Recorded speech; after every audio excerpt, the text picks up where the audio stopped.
All right. Back at it again with Blackkklansman. Yeah. You know these two faces. What, missed his flight? Who's surprised? And Dev, right here, he's been in other reviews. Alright, let's get right to it. We literally just finished the movie like 5 minutes ago. Haven't gotten my thoughts straight yet, but start off by saying it was fantastic. Yeah.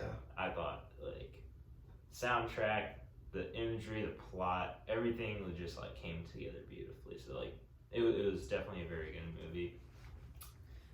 Just the story that it told, like, very powerful. I like the ending too was just like a mic drop kind of thing, showing like, you know, progress, but then at the very end you see like the chief,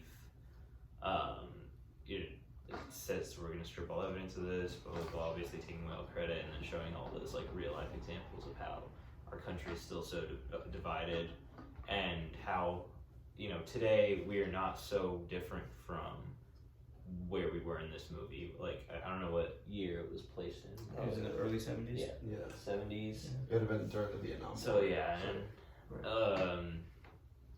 I mean, yeah, what, 40, almost 50-year difference, and we still have clips that are so relevant and like so powerful. So that little clip at the end, it really is what got me thinking and just like set me off. So. Yeah, for sure. Go ahead. Well, it was definitely like that.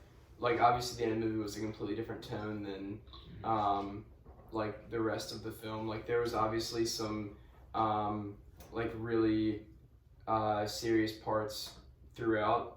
But I felt like there was kind of humor injected into places at points. And I didn't know that this was going to be a comedy when we started watching this for the first time, or at least that it was going to have some kind of lightheartedness to it. This is my first time watching it.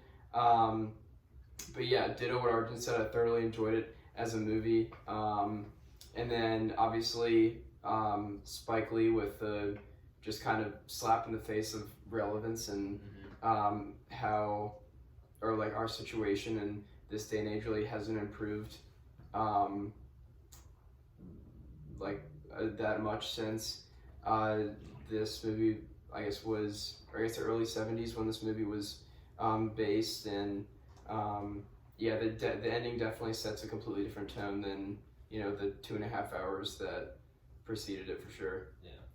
I will say, like, going back to the whole humor thing, I thought it was like, even though we didn't know that it was supposed to be like a comedy thing, it was honestly like the humor in the movie was so far from like on the nose. I thought a lot of it, like, you really had to be paying attention for it to like actually be funny. Yeah. And a lot of it was just generated from the fact, like, this person is utterly ridiculous. Yeah. And just their approach to everything. It's like, I am laughing about this because I genuinely cannot believe that somebody would actually be this ignorant. Like, I thought that was the most like impressive thing, just like making, or like being able to have humor in like while telling a story that is like so tough to tell, just because it's still like, you know, so relevant today. Like, there are issues that are being explored in this movie that are relevant to us today, which like is why it hits close to home. But being able to like weave comedy in there without it ever feeling like, you know, disrespectful or like irreverent and stuff like that was like really impressive. I think that's what makes that ending a little bit more jarring, is that you're like spending this whole movie thinking like, oh yeah, like this is, you know, like basically a caricature of like, you know, what we think of when we think of like white supremacists or something. But then you get to the ending and you're like, but like, do they actually believe that? Like, are they actually that crazy? And you know, like, are people out there really that like so out of connection with the rest of the country they live in and the people around them? It makes you really question, like, are we really as smart as we try to be, or as smart as we would like to be? And you know, how can we be better to sort of eliminate, you know, places where we can, you know, sound ridiculous in the things we say. Yeah, it's like, how have we not made like progress in like the past 50 years? That, like, seeing the date and like the UVA campus and all that stuff, that's when I hit me. I was like, shit, like weird.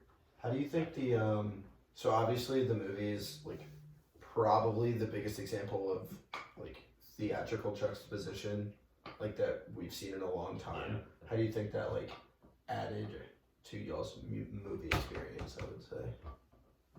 I think for me, it just goes into like just showing how deep rooted someone's beliefs might be, like how much they want to believe in something, versus how much that belief is possibly justified. It shows like the dangers in that way of thinking, that mentality.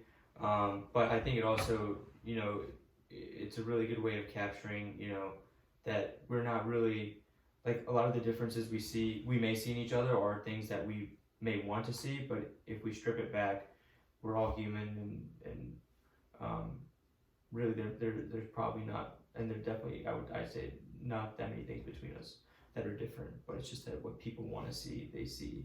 And I think that's incredibly dangerous. Yeah, I think like Adam Driver, and then what was his character's name? Ron. What was Adam Driver's? Flip. Yeah, Flip and Ron. They both just like showed that internal struggle like really well. Mm-hmm. And like I really wasn't expecting that turn for like Flip being like Jewish and like having that sort of like, I thought that like you said, that juxtaposition was done really well. I thought it's just interesting because it's almost like both sides show how moderate parties handle radical thinking on both sides. Because obviously, like, even on Ron's side, like, obviously being part of the Black College Union, like, he was like, seeing all these speakers and everything with radical thoughts about, like, the revolution and everything, and obviously he had that internal debate that you mentioned. And then Flip on the other side obviously was dealing with very radical thoughts as well. And I thought it was just really interesting to see kind of like, it's almost like today, like there's a lot of moderate people out there, but they almost get lost in the weeds amongst people that are either really far right or really far left. And I thought this was kind of a good commentary on that. Yeah. You say like lost in the weeds, or just like how that polarization just pulls people to those ends, Feels like those are like the only two alternatives, at least. Well, like it makes it, the media coverage, I guess, makes it seem like those are like the most popular. It's all about media coverage versions. Yeah, in this day and age. It's just like forces of like gravity. You're just trying to pit like separation amongst people, which like just does not logically make sense, but it is the way it is. All right. Should we Yeah. wrap it up? All right. Wrap it up. Elephant in the room time. And I'm going to start this one off with a story from today, actually. So today we had project presentations in my strategy class, and we had 4 groups go. In the last group, they got through about 3/4 of their presentation, and then they realized that they had a minute and a half remaining, and one guy still had to do his entire portion. And I watched this man stand up at the front of the room and speed talk through like 5 slides worth of content that honestly could have been spanned out for 10 minutes. And it was honestly kind of impressive, like, don't get me wrong, but I saw that in the end of this movie. I thought it was stretched out so long, and it was a great plot, great movie, but I thought the last 15 minutes of this movie, there was just so many things going on. Like, it almost seemed like they were trying to wrap it up too quickly. So, starting from where, like when? I would say after, honestly, like, the main climax, like, basically, made like I agree with what you're saying. For me, like, I'd probably mark that point as like when David Duke arrives in Colorado Springs. Basically, the whole like initiation process through that like lunch, through the bombing attempt, like that all like flies by very quickly. As compared to the rest of the movie, it seems like you're like slowly building a rapport with the KKK, and then all of a sudden it's like, all right, well, everything's rising action, yeah, climax, yeah, in the movie. I don't know, like, it was a different change of pace for how like I've viewed movies, and I appreciated like the character development. Like they spent that time developing their characters very well. There are a lot of characters that they really took time to develop. Yeah. Yeah. So I mean, I don't know if it was like intentional. It probably was, but like Spike Lee does Spike Lee. Yeah. And Jordan Peele too. Yeah, like 2 great writers, directors. So, okay, I well, think that's it. is that it? It's great to be back. I think I'm gonna stop trying to catch planes. I'm just gonna crash here. Yeah. Cool. Crash Yeah, here for where's this Crash? What's the next movie that we have on the docket? Wolf of Wall Street.